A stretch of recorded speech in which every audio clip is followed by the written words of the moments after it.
আজ রাজ্যে মহিলাদের জন্য একটা অত্যন্ত গুরুত্বপূর্ণ দিন। আজ থেকে সরকারি বাসে ফ্রি।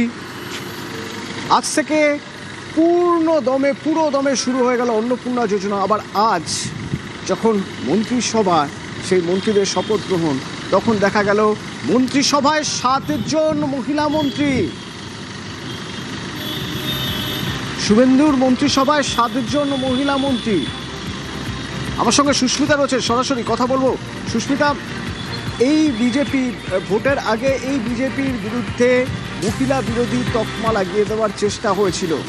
মহিলাদের যে কতটা গুরুত্ব দেয় ভারতীয় জনতা পার্টির প্রথম সরকার আসার পর যে মন্ত্রিসভা, সেই মন্ত্রিসভায় দেখা গেল 7 জন মন্ত্রী মহিলা।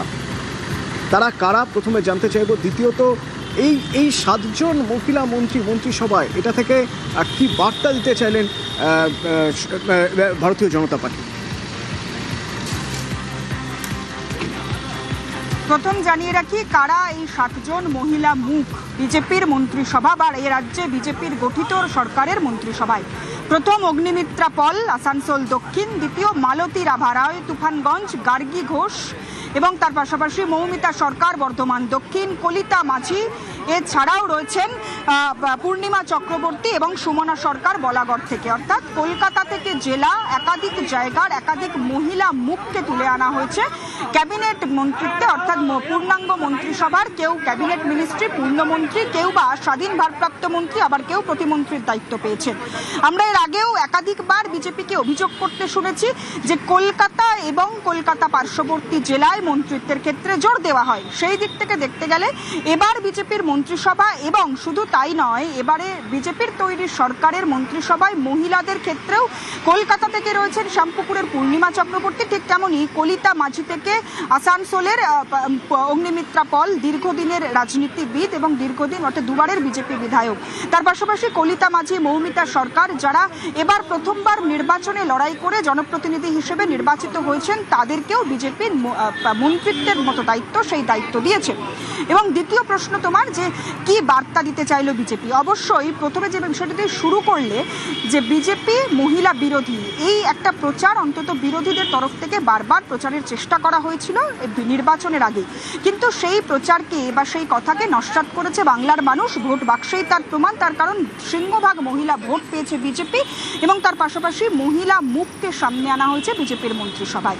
এ থেকে অন্তত রাজ্য বিজেপি এবং রাজ্য সরকার, তারা দুজনেই রাজ্যের প্রত্যেকটি মানুষের কাছে এই বার্তায় পৌঁছতে চাইছে তারা মহিলা উন্নয়নে কাজ করবে, তারা মহিলা মুখকে সামনে রেখে আগামী দিনে এগোতে চাইছে। সব মিলিয়ে রাজ্যের এই মন্ত্রিসভায় 7 জন মন্ত্রীর মুখে, মহিলা মুখের মধ্যে অন্যতম গুরুত্বপূর্ণ আরও একটি বিষয় দেখার, কলিতা মাঝি, যিনি পরিচারিকা হিসেবে নিজের জীবন ধারণ করেন এবং প্রত্যন্ত গ্রাম থেকে উঠে এসেছেন, ঠিক তেমনই আসানসোলের অগ্নিমিত্রা পল, যিনি দীর্ঘদিন ফ্যাশন ডিজাইনিংয়ের সঙ্গে যুক্ত। পূর্ণিমা চক্রবর্তী, যিনি সাধারণ ঘরের গৃহবধূ হিসেবেও নিজের জীবনযাপন করেছেন। অর্থাৎ সাধারণ থেকে কর্মজীবন, যেখানে অসাধারণত্বের প্রতিভা রেখেছে মহিলারা, সেই সমস্ত ক্ষেত্র থেকেই তুলে আনা হয়েছে মহিলা মুখ, যাদেরকে মন্ত্রিত্বের দায়িত্ব দিয়েছে বিজেপি। তবে এখনো পর্যন্ত দপ্তর বন্টন হয়নি, কিন্তু পুরো নগরোন্নয়ন এবং শিশু কল্যাণ দপ্তরের মন্ত্রিত্বের দায়ভার ইতিমধ্যেই সামলাচ্ছেন গত 9ই মে থেকে অগ্নিমিত্রা পল।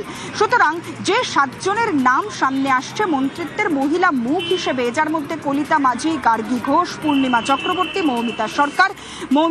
সুমনা সরকার এবং অবশ্যই অগ্নিমিত্রা পল, ক্যাবিনেট মিনিস্ট্রিতে যার নাম রয়েছে পূর্ণমন্ত্রী হিসেবে, এই 7টি নামই যেমন ভারসাম্য বজায় রয়েছে, সমাজের বিভিন্ন ক্ষেত্র থেকে এই 7 জন মহিলা উঠে এসেছেন। তার পাশাপাশি যে 42 জনের যে পূর্ণাঙ্গ মন্ত্রিসভা বা সম্প্রসারিত মন্ত্রিসভা বিজেপির, সেখানে 7 জন মহিলার নাম থাকা অবশ্যই মহিলাদের ক্ষেত্রে বিজেপি কাজ করবে, উন্নয়নে কাজ করবে, এই বার্তাটাও কোথাও গিয়ে রাজ্যের প্রত্যেকটি মহিলার কাছে পৌঁছে দেওয়া। কারণ আমরা ইতিমধ্যেই দেখেছি যে মহিলা ভোট বিজেপির পক্ষে গিয়েছে। শুধু তাই নয়, বাস ভাড়া একেবারেই নিখরচায় বাস ভাড়া আজ থেকেই যেটা শুরু শুরু হয়েছে, তার পাশাপাশি অন্নপূর্ণা যোজনায় ৩,০০০ টাকা করে প্রাপ্তি। সবটাই বিজেপি তার ক্ষমতায় আসার 1 মাসের মধ্যেই করেছে। যে কথা বিজেপি তার ইশতেহার অর্থাৎ সংকল্পপত্রে দিয়েছিল, সংকল্পপত্রে কথা রাখার কাজ করেছে বিজেপি 1 মাসের মধ্যেই। তাতে মহিলাদের ভরসার পাত্র যেমন হয়ে উঠছে বিজেপি, তার পাশাপাশি মন্ত্রিসভায় 7 জন মহিলা মুখ, সমাজের বিভিন্ন ক্ষেত্র থেকে যে মহিলারা উঠে এসেছেন নিজেদেরকে যোগ্যতার দাবিদার হিসেবে প্রমাণ যাদের করছেন। কথা সেই বলছি 7 এদের জন মধ্যে মহিলা। অন্যতম মুখ এই কলিতা মাঝি। কেন কলিতা মাঝি? কারণ পূর্ব বর্ধমানের রায়সগ্রামের বিধায়ক কলিতা মাঝি পরিচারিকার কাজ করতেন, এবার তিনি প্রতিমন্ত্রী।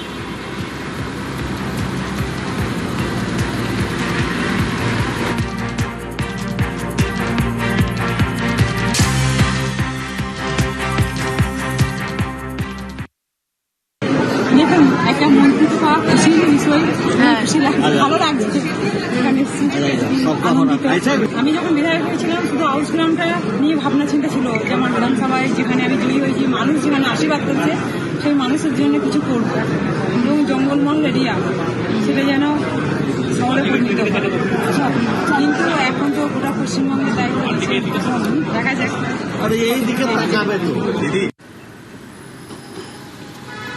কোচবিহারে তুফানগঞ্জ থেকে জিতে এসেছেন মালতী রাভা রায়, এবার শুভেন্দু মন্ত্রিসভার স্বাধীন দায়িত্বপ্রাপ্ত প্রতিমন্ত্রী।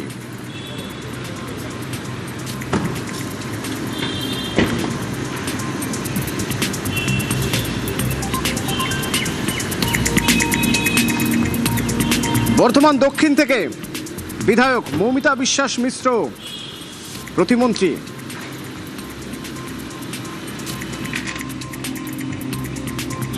কলকাতার শ্যামপুকুরের বিধায়ক পূর্ণিমা চক্রবর্তীও এই মন্ত্রিসভায় প্রতিমন্ত্রী।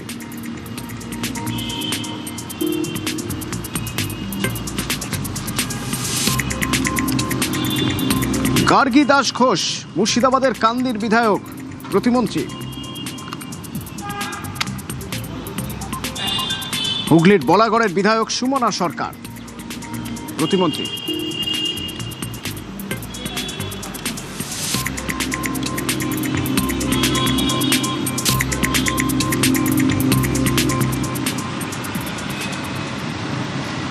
আর এই পূর্ণ মন্ত্রিসভা গঠন হয়ে যাওয়ার পর পূর্ণ মন্ত্রিসভার বৈঠক কবে? বুধবার ডাকা হলো বৈঠক, পূর্ণ মন্ত্রিসভার বৈঠক বুধবার। প্রথম বৈঠক, মন্ত্রিসভার প্রথম বৈঠক শপথের পর। ইরন রয়েছে আমার সঙ্গে। ইরন, কি জানতে পারছি আমরা? একদমই, দেখো তনু, যে মন্ত্রিসভার যে পূর্ণাঙ্গ মন্ত্রিসভা তার শপথ গ্রহণ অনুষ্ঠান আজকে লোকভবনে সম্পন্ন হয়েছে এবং সেখানেই রাজ্যের মুখ্যমন্ত্রী শুভেন্দু অধিকারী তিনি মন্ত্রিসভার উদ্দেশ্যে যে বার্তা দিয়েছেন, আগামী 3 তারিখ অর্থাৎ বুধবার পূর্ণাঙ্গ মন্ত্রিসভার বৈঠক রয়েছে। অর্থাৎ এই যে মুখ্যমন্ত্রী সহ 41 জনের মন্ত্রিসভা গঠিত হলো, সেই মন্ত্রিসভার বৈঠক বুধবার নবান্নে সকালে রয়েছে এবং সেখানেই প্রত্যেকের যে কোন কি দপ্তর সেটা বলে দেওয়া হয় হয়তো তার আগে, আজকে বা কালকে প্রাথমিকভাবে যারা পূর্ণমন্ত্রী হলেন স্বাধীন মন্ত্রী, পাশাপাশি প্রতিমন্ত্রী যারা শপথ নিলেন প্রত্যেকেই সেই মন্ত্রিসভায় থাকবেন। বুধবার অর্থাৎ 3 তারিখ 3রা জুন রাজ্যের পূর্ণাঙ্গ মন্ত্রিসভার বৈঠক হতে চলেছে।